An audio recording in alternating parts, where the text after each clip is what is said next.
आकाशवाणी मध्य प्रदेश से प्रस्तुत हैं प्रादेशिक समाचार।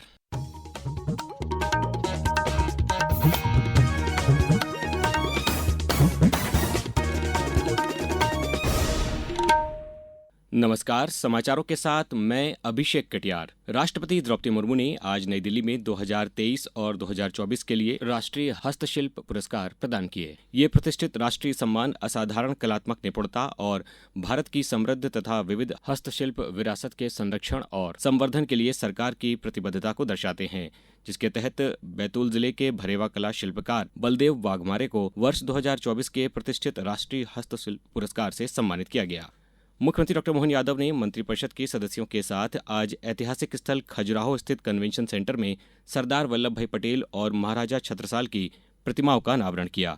इस अवसर पर मुख्यमंत्री ने बुंदेलखंड को शौर्य, पराक्रम और स्वाभिमान की धरती बताते हुए कहा कि आज की कैबिनेट बैठक में क्षेत्र के विकास और प्रगति की नई दिशा तय की जाएगी। सरदार वल्लभ भाई पटेल की 150वीं जयंती पर आज खजुराहो में कन्वेंशन सेंटर के बाहर हमने प्रतिमा का अनावरण भी किया है। इस अवसर पर महाराजा छत्रसाल की प्रतिमा का अनावरण भी हुआ है। ये बुंदेलखंड की अद्भुत शौर्य पराक्रम की धरती है। यहाँ सांसद विष्णुदत्त शर्मा जी के साथ हमारे दोनों उप मुख्यमंत्री श्रीमान जगदीश देवड़ा जी, श्रीमान राजेंद्र शुक्ला जी, हमारे वरिष्ठ मंत्री माननीय कैलाश विजयवर्गीय जी, प्रहलाद पटेल जी, इस अवसर पर सारे मंत्रियों के साथ कैबिनेट में भी भाग ले रहे हैं और विकास के लिए नई एक इबारत लिखी जाएगी। मुख्यमंत्री डॉ मोहन यादव की अध्यक्षता में खजुराहो में मंत्रिपरिषद की बैठक राष्ट्रीय गीत वंदे मातरम के सामूहिक गायन के साथ प्रारंभ हुई। मुख्यमंत्री आज छतरपुर में आयोजित कार्यक्रम में लाडली बहना योजना के तहत पात्र 1,26,00,000 लाडली बहनों के खातों में 1,857 करोड़ से अधिक की राशि अंतरित करेंगे।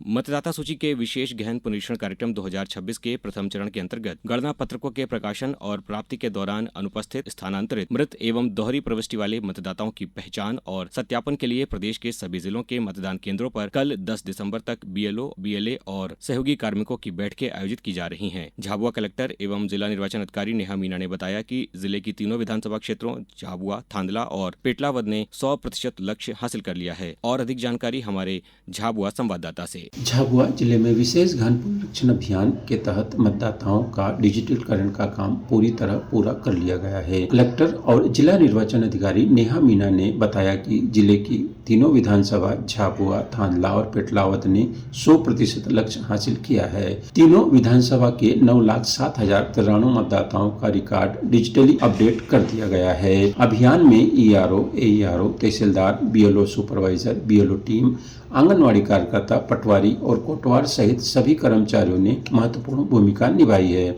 आकाशवाणी समाचार के लिए झाबुआ से मैं हरीश यादव।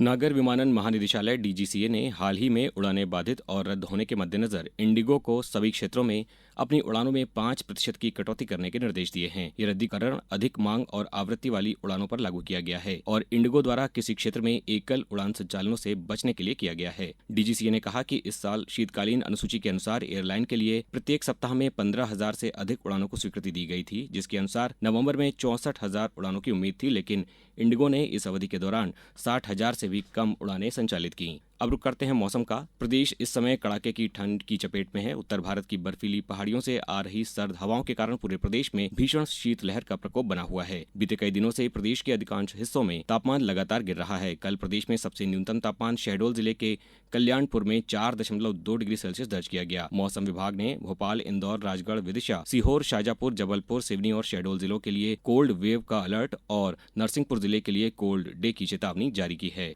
अब कुछ समाचार संक्षेप में। जबलपुर जिले में 2 सरपंच और 172 पंचों के उपचुनाव के लिए दिसंबर के अंतिम सप्ताह में मतदान होगा। नर्मदापुरम में कृषि विभाग के उप संचालक को कल देर शाम लोकायुक्त टीम ने छापा मारते हुए 40,000 रुपए की रिश्वत लेते पकड़ा। सीहोर जिले के 2 मेधावी छात्रों को मेधावी छात्र प्रोत्साहन योजना के तहत विशेष ट्रेन द्वारा गुजरात भ्रमण पर भेजा जा रहा है और केंद्रीय शिक्षा मंत्रालय के इनोवेशन सेल और अखिल भारतीय तकनीक शिक्षा परिषद के संयुक्त प्रयास से भोपाल के एक निजी कॉलेज में कल स्मार्ट इंडिया हैकाथन 2025 के 8वें संस्करण का शुभारंभ हुआ। इस बुलेटिन में बस इतना ही। अगला बुलेटिन सुनिए शाम 7:10 पर। नमस्कार।